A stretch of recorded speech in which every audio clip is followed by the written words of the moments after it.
আসসালামু আলাইকুম। সাকিব চ্যানেলের পক্ষ থেকে সবাইকে আন্তরিক শুভেচ্ছা অভিনন্দন। প্রতিবারের মতো আরেকটি ভিডিও নিয়ে আপনাদের মাঝে হাজির হয়েছি। আজকে আলোচনার বিষয় হচ্ছে টেন্স আইডেন্টিফিকেশন। আমরা অনেকেই অনেকভাবে টেন্স শিখেছি বলে অনেক কঠিন মনে হয়। আজকে আমি আপনাদের মাঝে শুধুমাত্র 10টি টেন্স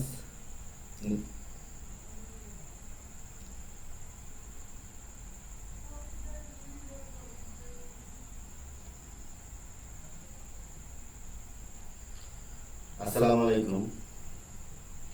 সাকিব চ্যানেলের পক্ষ থেকে সবাইকে আন্তরিক শুভেচ্ছা অভিনন্দন। প্রতিবারের ন্যায় আপনাদের মাঝে আরও একটি গুরুত্বপূর্ণ ক্লাস নিয়ে হাজির হয়েছি। আজকে আমার আলোচনার বিষয় হচ্ছে টেন্স আইডেন্টিফিকেশন। মাত্র 10টি এক্সাম্পল দিয়ে আমি আপনাদের কথা দিচ্ছি যে যদি মনোযোগ সহকারে ক্লাসটি দেখুন অবশ্যই আপনাদের কাছে টেন্স পানির মতো মনে হবে। আশা করি শেষ পর্যন্ত সাথে থাকবেন। বেশি কথা বাড়িয়ে ক্লাসকে দীর্ঘায়িত করব না। স্বল্প সময়ের মধ্যে আমি আপনাদের টেন্স আইডেন্টিফিকেশন শিখিয়ে দেব, ইনশাআল্লাহ শেষ পর্যন্ত থাকবেন। আপনারা শুরুতে আমার ডিসপ্লেতে দেখতে পাচ্ছেন যে আমার হেডলাইন হচ্ছে আজকের আলোচনা টেন্স আইডেন্টিফিকেশন। 10টি সেন্টেন্সের মধ্যে আমরা কোনটি কোন টেন্সে আছে আমরা তাদের ফাইন্ড আউট করবো, অর্থাৎ খুঁজে বের করবো কিছু শর্টকাট টেকনিকের মাধ্যমে। শুরুতে আমাদের দেওয়া আছে আই ওয়াজ স্লিপিং। এখানে দেওয়া আছে আই ওয়াজ স্লিপিং। এখানে সাবজেক্ট হচ্ছে আই আর ওয়াজ হচ্ছে ভার্ব, তবে হেল্পিং ভার্ব অর্থাৎ সাহায্যকারী ভার্ব। আর স্লিপিং হচ্ছে মেইন ভার্ব। স্লিপ হচ্ছে মেইন ভার্ব। স্লিপের সাথে আইএনজি যোগ হয়ে এটা হয়ে গেছে স্লিপিং, অর্থাৎ আই ওয়াজ স্লিপিং। এখন সাবজেক্ট হচ্ছে আমি, এখানে আমি লিখলাম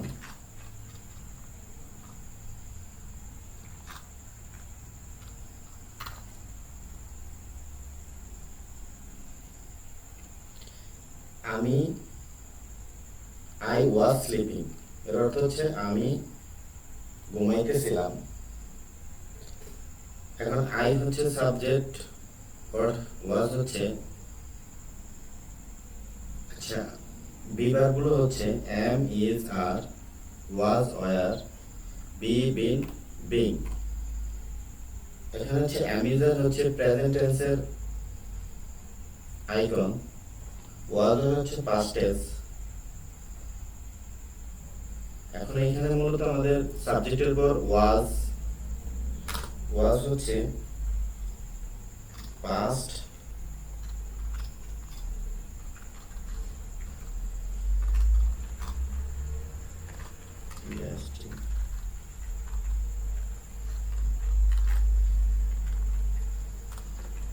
পাস্ট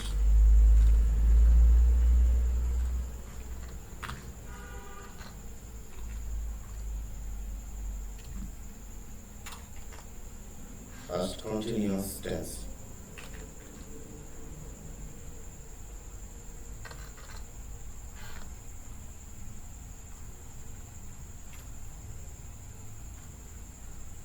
past continuous tense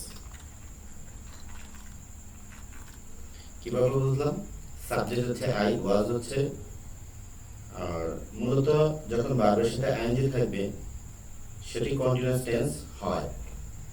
তাহলে এখানে আই ওয়াজ স্লিপিং এর অর্থ হচ্ছে আমি ঘুমাইতেছিলাম, অর্থাৎ ওয়াজ হচ্ছে পাস্ট টেন্সের অক্সিলারি ভার্ব, আর স্লিপিং হচ্ছে ভার্বের সাথে আইএনজি। অর্থাৎ কোনো ভার্বের মেইন ভার্বের সাথে যখন আইএনজি থাকবে তখন সেটা অবশ্যই কন্টিনিউয়াস হবে। তাহলে এখানে কন্টিনিউয়াস, এবং কোন কন্টিনিউয়াস সেটা আমরা চিনবো অক্সিলারি ভার্ব দেখে। এখানে ওয়াজ হচ্ছে পাস্ট টেন্সের অক্সিলারি ভার্ব, সুতরাং এটিকে আমরা বলতে পারি পাস্ট কন্টিনিউয়াস টেন্স। পরবর্তী আরেকটি সেন্টেন্স হচ্ছে Shahid is cleaning his table. Shahid is cleaning his table এর বাংলা অর্থ হচ্ছে শহীদ তার টেবিল পরিষ্কার করছে। ঠিক তেমনি আমরা যদি লক্ষ্য করি এখানে সাবজেক্ট হিসেবে আছে একজন ব্যক্তি, অর্থাৎ শহীদ।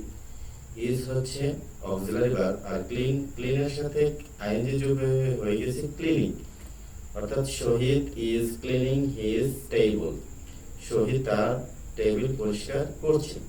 এখন আমরা শুরুতে একটি কথা বলছিলাম, মেইন ভার্বের সাথে যখন আইএনজি থাকবে তখনই সেটি হয়ে যাবে কি কন্টিনিউয়াস। এখন কোন কন্টিনিউয়াস সেটা আমরা বি ভার্ব অর্থাৎ হেল্পিং ভার্ব দ্বারা চিনতে পারবো। এখানে দেওয়া আছে ইজ, অর্থাৎ আমি আপনার শুরুতেই বলেছিলাম এম ইজ আর হচ্ছে প্রেজেন্ট টেন্সের অক্সিলারি ভার্ব। তাহলে এখানে আমরা বলতে পারি present continuous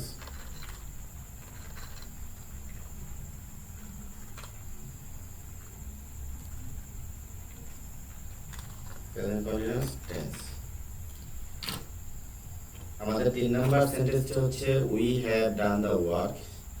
we have done the work অর্থাৎ উই হ্যাভ, এখানে we have done the work অর্থাৎ উই হচ্ছে সাবজেক্ট, হ্যাভ হচ্ছে একটা হেল্পিং ভার্ব, আর ডান হচ্ছে আমাদের মেইন ভার্বের 3 নাম্বার ফর্ম, আর দা ওয়ার্ক হচ্ছে আমাদের অবজেক্ট। আমাদের মেইন আমরা টেন্স আইডেন্টিফিকেশন করব শুধুমাত্র সাবজেক্ট এবং ভার্বের উপর ডিপেন্ড করে। এখানে সাবজেক্ট হচ্ছে উই, হ্যাভ হচ্ছে অক্সিলারি ভার্ব, ডান হচ্ছে মেইন ভার্বের 3 নাম্বার ফর্ম। অর্থাৎ আমরা জানি যে সাবজেক্টের পর যখন হ্যাভ এস হ্যাড থাকে, অর্থাৎ এখানে হচ্ছে হ্যাভ অথবা হ্যাজ থাকলে এবং তারপর যদি ভার্বের 3 নাম্বার ফর্ম থাকে তাহলে সেটি হবে perfect tense.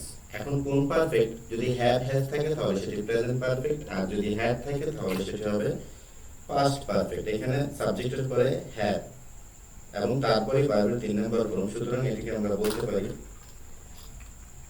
Present perfect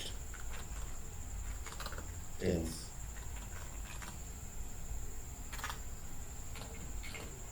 4 number sentence হচ্ছে we love to play cricket অর্থাৎ we love to play cricket. We হচ্ছে সাবজেক্ট, লাভ হচ্ছে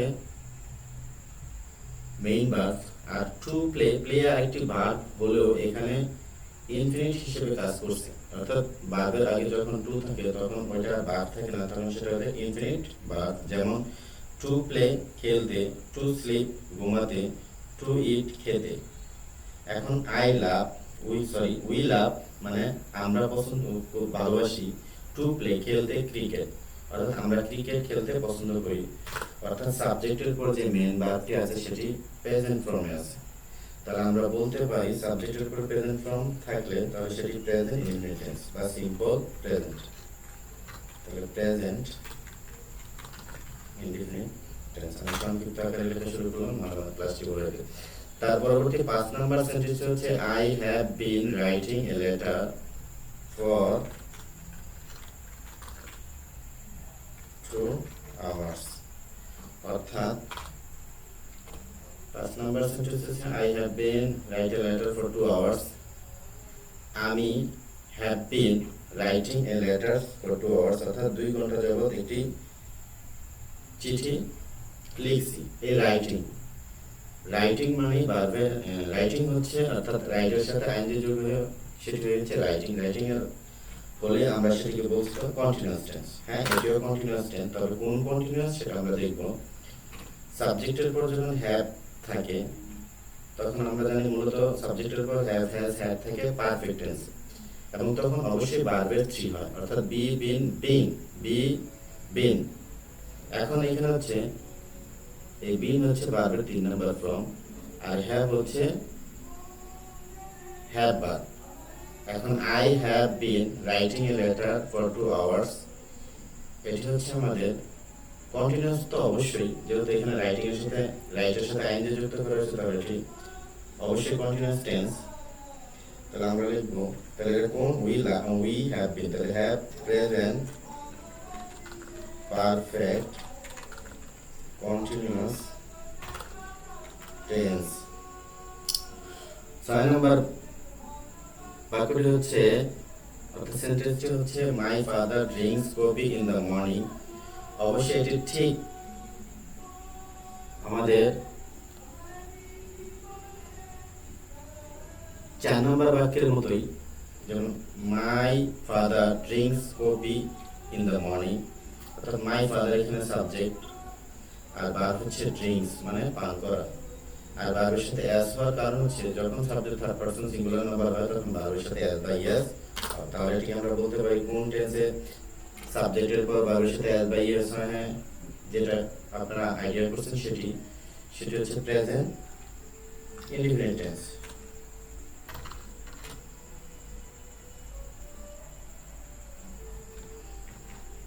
প্রেজেন্ট ইনডিফিনিট টেন্স। 7 নম্বর সেন্টেন্সটি হচ্ছে আমাদের The team is playing very well. The team is playing very well. Player এর সাথে ING যুক্ত হয়েছে এবং এটি অবশ্যই কন্টিনিউয়াস টেন্স। এবং কোন কন্টিনিউয়াস সেটি আমরা নির্ধারণ করব অক্সিলারি ভার্ব দেখে। এখানে ইজ হচ্ছে প্রেজেন্ট টেন্সের অক্সিলারি ভার্ব। সুতরাং এটাকে আমরা বলতে পারি, এর আগে আমরা যদি আমি মনে করিয়ে দিই 2 নম্বর সেন্টেন্স আর 7 নম্বর একদম সেম টু সেম। কারণ এখানে হচ্ছে শোজ হচ্ছে সাবজেক্ট, আর এখানে দ্য টিম হচ্ছে সাবজেক্ট, ইজ হচ্ছে অক্সিলারি ভার্ব, এখানে ইজ হচ্ছে ভার্বের সাথে আইএনজি। সুতরাং এটাকে আমরা বলতে পারি প্রেজেন্ট কন্টিনিউয়াস টেন্স।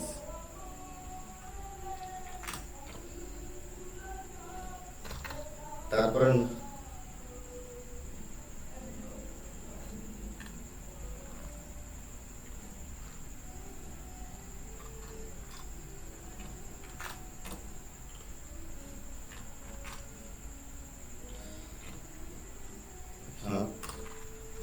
present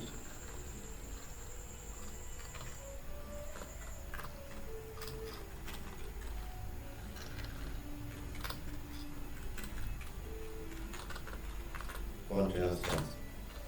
পরবর্তী হচ্ছে 8 number the boy has eaten all the chips. অর্থাৎ এর বাংলা অর্থ হচ্ছে সাবজেক্ট হচ্ছে বালক, দ্য বালক মানে বালকটি হ্যাজ ইটেন। ইটেন হচ্ছে ইটের পাস্ট পার্টিসিপল ফর্ম, অর্থাৎ ভার্বের 3 নম্বর ফর্ম। তাহলে the subject has eaten all the chips. তো দ্য সাবজেক্ট হ্যাজ হচ্ছে পারফেক্ট টেন্সের অক্সিলারি ভার্ব, যেমন হ্যাভ হ্যাজ হ্যাড, এবং অবশ্যই সেটা ভার্বের 3 নম্বর ফর্ম হতে হবে। এখন এখানে ভার্বের 3 নম্বর ইটের 3 নম্বর ফর্ম হচ্ছে ইট অ্যাট ইটেন। তাহলে এটি আমরা অবশ্যই বলতে পারি দ্য বয় হ্যাজ, যেহেতু have has present tense, present perfect tense, তাহলে প্রেজেন্ট পারফেক্ট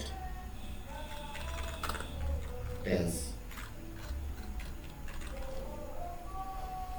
আমাদের 9 নম্বর বাক্যটি হচ্ছে he has had his breakfast. অর্থাৎ হি হচ্ছে subject, he subject third person singular, কারণ এখানে হ্যাভ না হয়ে হ্যাজ হয়েছে, এবং ভার্বের 3, তারপরে হ্যাড হচ্ছে হ্যাজ এর 3 নম্বর ফর্ম, অর্থাৎ ভার্বের 3। তাহলে has had had.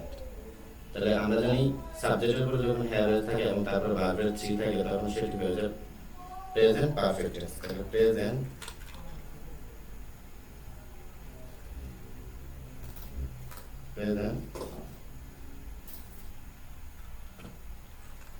Perfect tense. সবার শেষে আজকের ক্লাসের সর্বশেষ 10 নম্বর সেন্টেন্সটি হচ্ছে I didn't slip well. I didn't মূলত আমরা জানি ডো ডিড ডাজ। এখন ডো আর ডাজ হচ্ছে প্রেজেন্ট টেন্সের জন্য, আর ডিড হচ্ছে পাস্ট টেন্সের জন্য। সুতরাং আমরা বলতে পারি পাস্ট ইনডিফিনিট